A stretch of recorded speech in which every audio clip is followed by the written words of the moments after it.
I think one of John's best qualities is just the ability to look forward and recognize where we're going into the future, and then provide staff with educational articles and news, what's going on in the community and really the country, so that we're not, as John has said, don't become a dinosaur. So I think John's best quality, I think, is that there's always a smile on his face. He's always willing to listen to your concern or your suggestion for improvement, and he gets things done. But it's the smile and the way he goes through life, acting out that smile. That's his best quality.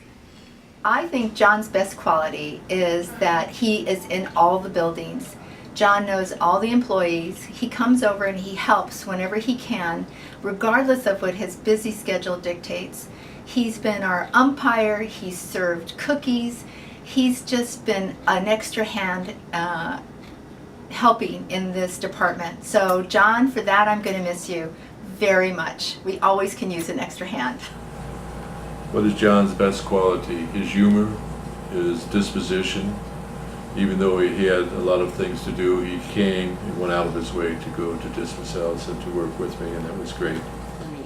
When I thought about the characteristics that he's had his entire career, and those obviously being a part of your personality and coming along when he was fortunate enough to come here, I think his integrity, that's just always been a true part of his nature.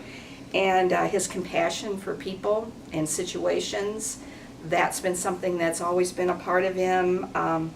Big part of him is his humor, which I'm sure everyone at the village will say, yes, sometimes I think it has to be explained, but it's there. And goodness knows, I agree.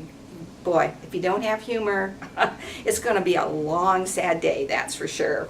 And I think his inclusiveness of people, again, in situations, those are characteristics that I've seen him have his whole life and work well for him in his career, and particularly here at South Bend, because he has, truly so many fantastic people that he's worked with that, it's become a part of them too, so.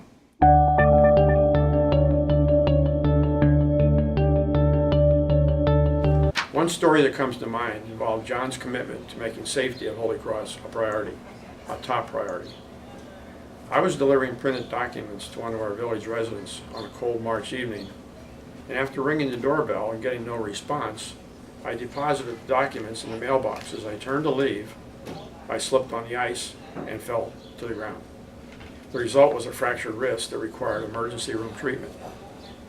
Well, the next morning, John followed up to make sure that the proper protocol was observed. He then visited the accident scene. He listened to possible solutions to prevent this from happening again. He wasn't satisfied with what he was hearing, so he took action himself. He got a roll of yellow tape, the kind they put up that says crime scene investigation. He hung the tape himself. This simple gesture became a reminder to all that the tape would stay up until a permanent fix was installed. That was John. He did not always dictate solutions because he didn't have all the answers, but you could always count on him to do something, to draw attention to the issues that needed his involvement, especially safety ones. Thank you, John. My favorite story about John is when we first moved in the first day, Doggy and me. I didn't realize that there was somebody else in the apartment that had a dog also. So all of a sudden we were shocked when we found that this lovely Labradoodle came flying through the door, and both dogs were very interested in each other. At any rate, this very kind gentleman said, "Oh, you have a dog too?" And I said, "Yes." So anyway, he finally said he was living in the apartment temporarily and the dog was going to be there temporarily. And we had just a fine meeting, but he failed to tell me who he was. And that was the CEO. I soon found out later what a CEO really he was. My dog did die 3 weeks after I moved in. And as soon as he found out that happened, he was over knocking at my door and wanted to be a part of my sympathy because he was a dog lover too. And he just gave me a big hug, and at that point I felt like I was anchored at a home. And I knew that this was the place for me. Wasn't too long after that I got another dog though. So all was well, and I really feel at home at Holy Cross Village. Tell us a funny story about John's career from your perspective. Funny story about John's career. When I first started thinking about this, I thought, oh my gosh, there's got to be 1,000.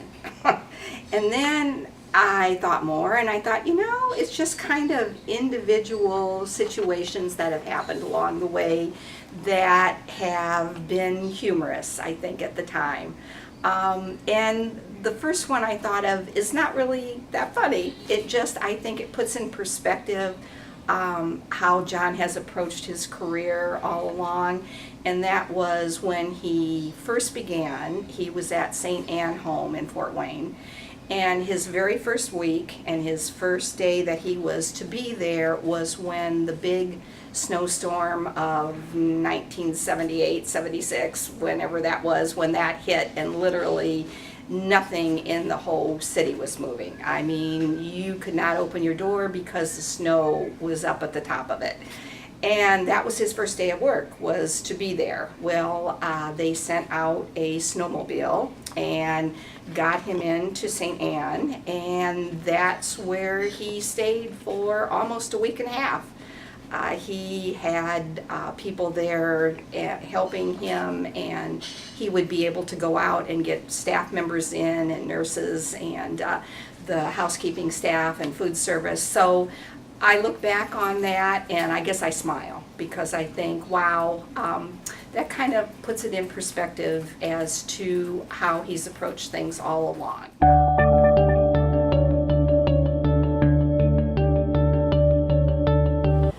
What I'd like to wish for John is that he finds a way in retirement to use his gifts in a different way that are less stressful, more pressure-free, and I'm sure he'll figure out a way to do that. So, John, best wishes.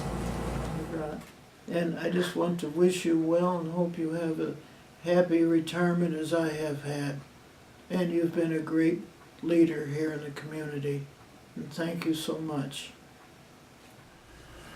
I think what we will miss most about John leaving is somebody has mentioned his senses of humor and his ability to get things done for us as we call it. Because I've heard many people say, oh, I picked up the phone, I called John, and it was all taken care of immediately.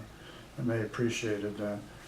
And I would like to just give him one word of advice when he leaves here. When you retire, you're supposed to take a trip. And I hope he takes a nice trip, and so he can relax and come back to begin retirement, so, which is a whole new life. So those are the things that I remember. Okay.